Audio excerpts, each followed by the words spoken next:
We're going over LeetCode Problem 1816. So basically we're trying to truncate the sentence down to a certain amount of words. So basically you're given a sentence S and an integer K. You want to truncate S, that way it only returns the first K word. So if it's hello, how are you, contestant, but we only want 4 words, it just returns 4 right here. So yeah, so we're going to go over this.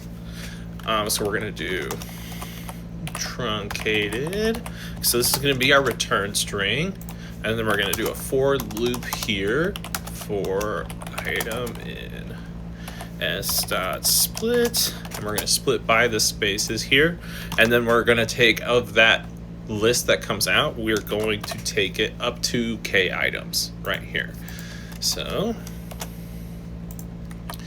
then, and then we're going to take truncated, and we're going to do a plus equals because we're going to be adding it to it. We're going to take the item, so the word, plus a space. Okay, so this will basically take every item that's in this list and then put it to the end of this string, because we're turning it from a list to a string here. And then all we have to do is return truncated, but there will be a space at the end because of the way we have this. And instead of adding like an if statement where I'm just going to throw on strip at the end instead. All right. All right, as you can see, beats 100%. We are at, oh, I guess we're done analyzing. But yeah, that's it for me. Let me know if you have any questions. Don't forget to like and subscribe.